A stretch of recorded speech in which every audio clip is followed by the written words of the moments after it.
Hi friends, welcome to my channel. ఈరోజు మనము నాటుకోడి కూర ఎలా చేసుకోవాలో చూసేద్దామండి. దానికోసం నేను ఇక్కడ నాటుకోడి కూరని శుభ్రంగా క్లీన్ చేసుకొని తీసుకున్నాను. ఇక్కడ మసాలా తెల్లగడ్డలు, అల్లము, చెక్క, లవంగాలు, మిరియాలు, అలాగే టమోటో, కొత్తిమీర, పుదీనా తీసుకొని ఈ విధంగా రోట్లో నూరుకొని పక్కన పెట్టుకున్నాను. రోట్లో నూరుకుంటే టేస్ట్ అనేది చాలా బాగుంటుంది. ఇప్పుడు స్టవ్ మీద గిన్నె పెట్టేసుకొని చికెన్ యాడ్ చేసుకొని ఇందులో ఒక 2 టేబుల్ స్పూన్స్ వరకు ఆయిల్ యాడ్ చేసుకోండి. అలాగే పసుపు ఒక 1/2 టేబుల్ స్పూన్ అంతా యాడ్ చేసేసుకోండి. అలాగే ఇందులోకి రాళ్ళుప్పుని రుచికి సరిపడా చూసుకొని యాడ్ చేసేసుకోండి. ఈ విధంగా యాడ్ చేసి ఇదంతా కూడా బాగా కలిసేలాగా ఒకసారి కలిపేసుకుందాము. ఈ ముక్కలంతా ఎంత బాగా ఫ్రై అయితే అంత టేస్టీగా ఉంటాయండి.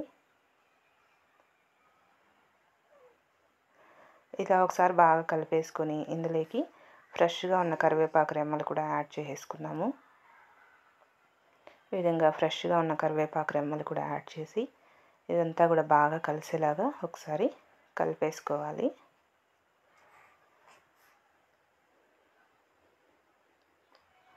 ఈ విధంగా బాగా కలిపేసుకొని మధ్య మధ్యలో కలుపుకుంటూ ఈ ముక్కలంతా బాగా ఫ్రై అయ్యేంత వరకు ఫ్రై చేసుకుందాము. నాటుకోడి కర్రీని ఈ ప్రాసెస్లో ఒకసారి సింపుల్గా ట్రై చేసి చూడండి. టేస్ట్ అయితే అదిరిపోతుంది. ఈ విధంగా ముక్కలన్నీ బాగా ఇలా గుడ్డతో దేనితోనైనా పట్టుకొని ఇలా కలుపుకున్నట్టయితే కింద నుండి పై వరకు బాగా కలుస్తాయి.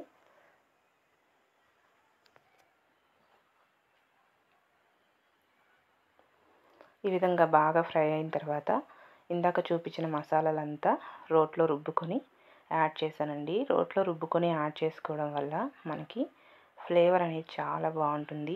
గ్రేవీ కానీ ముక్కలు కానీ తినేటప్పుడు టేస్ట్ అయితే చాలా బాగా వస్తాయి.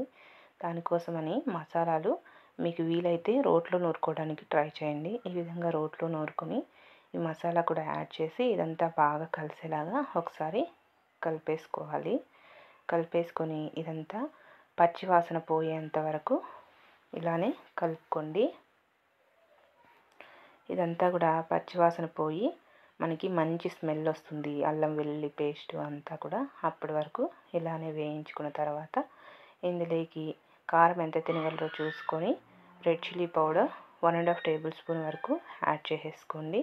అలాగే చికెన్ మసాలా 3/4 టేబుల్ స్పూన్, అలాగే ధనియా powder 1 tablespoon, garam masala 1/2 tablespoon add చేసి ఇది కూడా బాగా కలిసేలాగా కలిపేసుకోవాలి.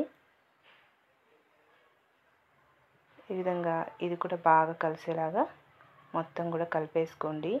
ఇలా బాగా కలుపుకోవడం వల్ల మనకి ఈ కారం వాసన అంతా లేకుండా టేస్ట్ అనేది బాగుంటుంది కర్రీ.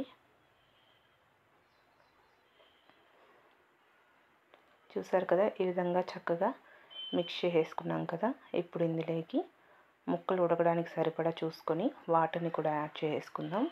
నాటుకోడి కదా, ఉడకడానికి టైం చాలా తీసుకుంటుంది. మీరు కుక్కర్లో పెడతానంటే కుక్కర్లో పెట్టేసుకోండి, లేదా డైరెక్ట్గా అయినా కూడా ఇలాగే ఉడికించుకోండి.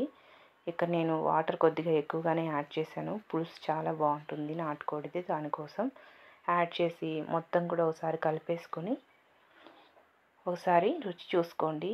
ఉప్పు కారం ఏమైనా తగ్గిందా అని, ఏమైనా తగ్గింది అనిపిస్తే మరి కాస్త యాడ్ చేసి మొత్తం మిక్స్ చేసుకొని బాగా ఉడకనిచ్చుకోవాలి. ఉడకడానికి చాలా టైమే పడుతుందండి. ఓపికగా ఉడికించుకోండి. ఎంత బాగా ఉడికితే అంత టేస్టీగా ఉంటుంది నాటుకోడి కూర అనేది. మధ్య మధ్యలో కలుపుకుంటూ బాగా ఉడకనిద్దాం.